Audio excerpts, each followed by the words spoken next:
Assalamualaikum sobat satelit parabola digital. Jadi dalam video ini saya ingin meluruskan 3 hal yang banyak banget salah paham sampai saat ini tentang set-top box TV digital dan siaran TV digital. Jadi saya ambil 3 aja dulu karena ini yang paling banyak ya dibahas. Oke, yang pertama adalah set-top box TV digital. Jadi setelah siaran analog dimatikan dari seluruh TV di Jabodetabek dan nantinya akan menyusul Bandung segala macam di luar Jabodetabek akan menyusul ya. Tapi ini aja di Jabodetabek masih banyak yang salah paham gimana nanti sudah ASO secara menyeluruh di seluruh Indonesia gitu ya. ASO adalah analog switch off. Oke, jadi yang pertama ini tentang set-top box TV digital. Mereka berpikir, wah siaran analog saya hilang nih. Terus di iklan semua membahas tentang set-top box TV digital. Jadi kalau hilang sinyal gitu ya di iklan, tinggal belikan saja yang namanya set-top box TV digital. Terus dipakai, dipasang di rumah, colok-colok, nyala. Padahal nggak semudah itu Ferguson. Jadi mungkin yang mudah memang di zona emas. Saya anggap ini sebagai zona emas yang dekat dengan tower pemancar. Karena mereka antenanya hanya ditusuk garpu atau kawat aja itu bisa dapat siaran TV digital. Tapi semakin jauh dari tower pemancar siaran TV digital itu akan semakin sulit. Hal yang saya sering temukan adalah antenanya sudah lama banget, jadul, sudah hancur atau sudah sebenarnya nggak berfungsi, konektornya itu udah nggak nempel gitu ya, udah berkarat, udah copot cuman masih terhubung tapi ya sebenarnya nggak nyambung gitu dalamnya ya. Banyak banget yang saya temui hal seperti itu karena di sini saya juga teknisi ya. Jadi nggak semudah itu, nggak semudah beli set-top box, colok-colok nyala gitu. Terus kalau misalnya nggak nyala, komplain ke tokonya, STB-nya rusak lah. Kalau nggak dapat siaran digitalnya lah, cacat lah, apalah. Jadi bukan itu masalahnya ya. Tapi memang gimana? Di sinilah saya bingung. Kenapa ada teknisi parabola? Kenapa ada teknisi antena TV digital atau analog zaman dulu ya? Kenapa ada teknisinya? Karena untuk mengatasi hal-hal tersebut dijelasin susah. Jadi kita langsung praktek pasang. Itu pun butuh waktu, kadang berjam-jam pindah antena depan rumah nggak dapat, pindah ke samping rumah nggak dapat, pindah ke belakang rumah gitu. Jadi baru dapat. Kadang harus gitu walaupun tiangnya sama, antenanya sama, kabelnya sama, set-top box-nya sama. Tapi kita harus pindah-pindah lokasi di satu rumah. Karena kadang di satu spot lokasi ini mungkin arahnya terhalang, jadi kita harus pindah ke tempat lain. Kadang memang lost semuanya, tapi heran aja pas dipindah ke sini bagus, di sebelah kiri misalkan jelek, sebelah kanan bagus. Itu yang sering terjadi. Jadi untuk set-top box ini memang nggak semudah langsung colok, pasang, langsung dapet semua siaran digital, nggak gitu cara kerjanya. Jadi memang iklan ini manis banget di berita-berita, di TV. Pokoknya di mana sobat nonton tuh iklannya kayak gampang banget, langsung kasih set-top box digital nyala gitu, padahal nggak semudah itu ya.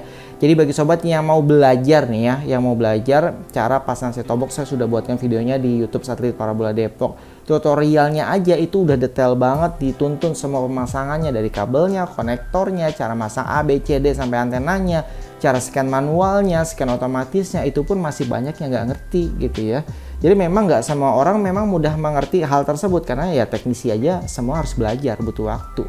Jadi ada jam terbangnya gitu. Jadi bagi sobat yang mungkin sudah mencoba tetap nggak berhasil ya bisalah menggunakan jasa teknisi. Tapi kalau memang mau berusaha ya setidaknya luangin waktu seminggu, sehari coba 1-2 jam gitu ya belajar, tonton YouTube sebanyak mungkin, ambil isinya, catat gitu ya. Jadi memang harus benar-benar belajar sambil melakukan, learning by doing. Terus yang kedua, ini juga banyak ya, termasuk di tempat saya. Misalkan kalau beli online itu kan bisa dari seluruh Indonesia ya. Misalkan saya di Depok, mau beli online ke Jawa kan juga bisa. Nah banyak juga yang dari luar kota beli set-top box-nya ke Jakarta. Begitu sebaliknya. Jadi misalkan dari Palembang nih, beli ke Satelit Parabola Depok. Belinya ke Depok tuh set-top box-nya.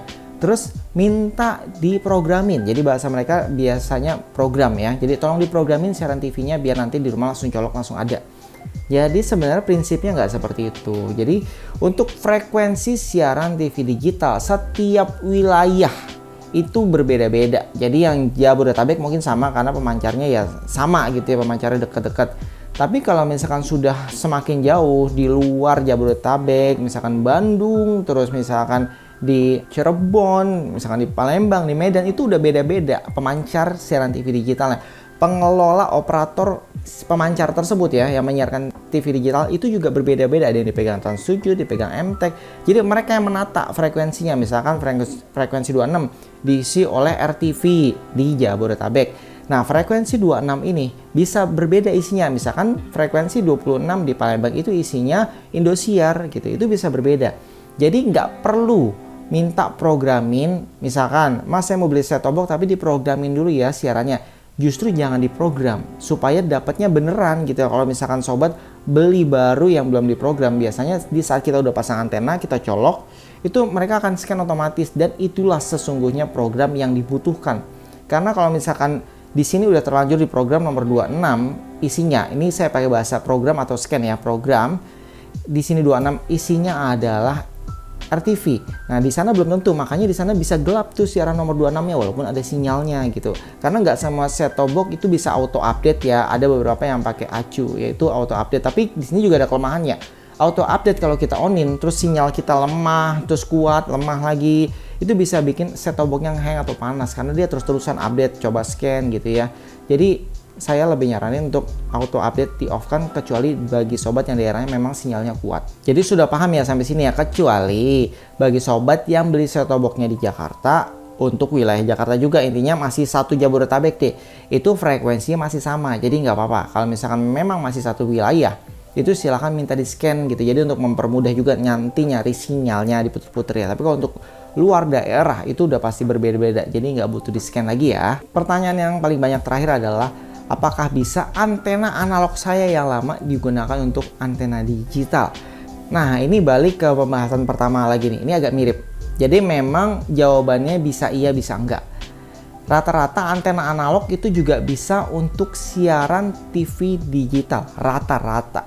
Tapi pada kenyataannya mereka sudah menggunakan antena analog bahkan lebih dari 5 tahun, 7 tahun, bahkan ada yang 10 tahun lebih.